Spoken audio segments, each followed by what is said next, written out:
Thank you for tuning in. I am your host, Dr. Raquel Leah, and our sponsor for the next 9 episodes of the Day Diary is the Breaking Generational Curse series, the BGC series, and that stands for When Child Protective Services Takes Your Children. So we were talking about disruptive behavior in the following episode. Let me pause for just a moment and tell you this. So I had a coworker at the time, but I've been managing. I've been a CISO for almost 9 years, and so I don't have a lot of coworkers. I have a board of trustees, but I don't have a lot of coworkers. I'm kind of a senior executive, so when you get to that level, you don't have coworkers. You have other shareholders, so special interests, political mojo. But so this has been quite some time ago. I had a cubicle and I was a trainer, and I was a trainer for a telecommunications conglomerate. I won't even tell you who it's for because it's not worth it. And when I came to this particular company, I brought over 2 other people. So I was in a call center and don't like call center environments, so it's a very short-term job. I'm not a call center person. You're never going to find that out about my personality. I guess someone has called me creative. I don't know if I agree with that either. Someone told me about a job. I filled out an application or just whatever the process was, and then I told someone else. So all 3 of us went to the company for that job, and immediately I had one friend that went into supervisory duties, and me and the other lady stayed in the call center area. So this was a new company, and we were launching. It was a startup, and so there was room for growth. I became a professional trainer, so now I'm not in the cubicle as much. This call center approach, it because we were all friends, there was a level of jealousy, there was a level of talk back, then the other call center people kind of got involved, and after launch date, boom, there were customers. There were thousands and thousands of customers, and the company ends up going international. Well, I was so young that I didn't want that. I didn't want a corporate life. I didn't know that it's called corporate life, but it wasn't the structure that I wanted. So I got fired. And it was probably because of my destructive behavior. And then later people moved around and this and that. And, somebody said this and somebody said that. Eventually, all 3 of us lost our job. I fell on my feet because I was the youngest. You had a 58 something involved, and then a mid to late 30s lady involved. So we all kind of fell on our feet, but I was the one with more potential because of my age. So this is what I'm saying to you about that scenario.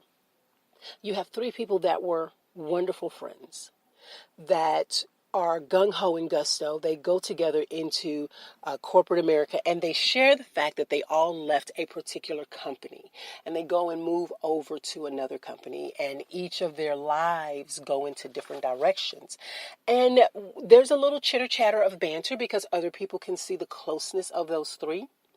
And I will submit to you that the disruptive behavior started before that. But after that, as I told that story, you can probably guess how jealousy took over. You can probably guess how other people and the rumor mill and gossip kind of took over.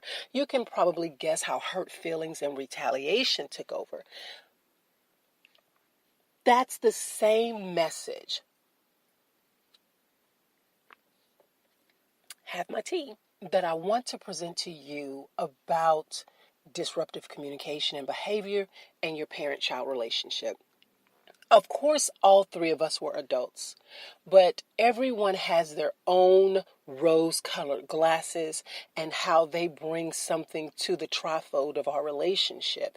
You have on your rose-colored glasses. Your child has on their rose-colored glasses, and any other children have on their rose-colored glasses. And then communication starts. people get their feelings hurt. Disruptive behavior and disruptive communication kind of take hold, and you find yourself scattering to try to find your space and say that you have a special interest to be heard. And so because you have inflections and you have things that you're dealing with, you seem to be more important when you communicate. That's what disruptive behavior is about. It's about you wanting to be heard and feelings of unjustification, feelings of, hey, that wasn't justified. You should not have done that. So these are the way we war against others.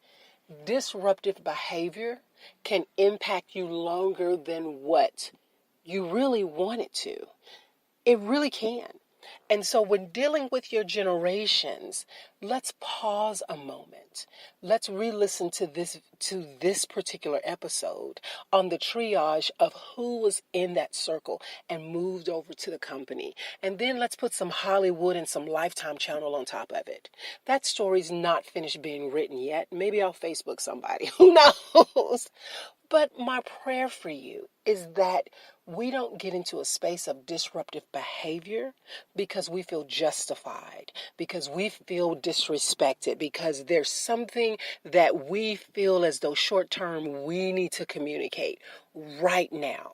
Take a long-term approach and step back. Do some interaction therapy. I am your host. Thank you for listening, Dr. Raquel Land.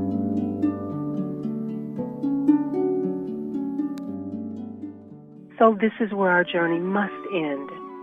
And saying good evening and goodbye to you today does not mean that you don't get another opportunity to impact your generations, legislation, and effective change in your kinship and relationship with your child or your children.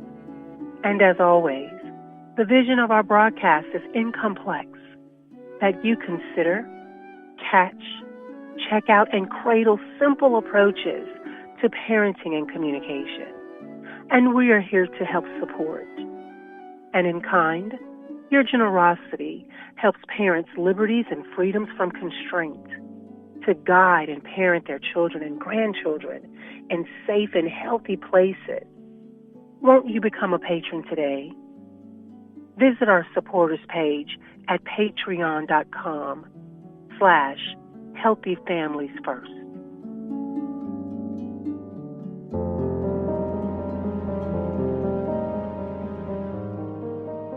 As a nonprofit doing the most good, the Breaking Generational Curses series and Healthy Families First is promoting healthy parent-child relationships when there is a kinship split.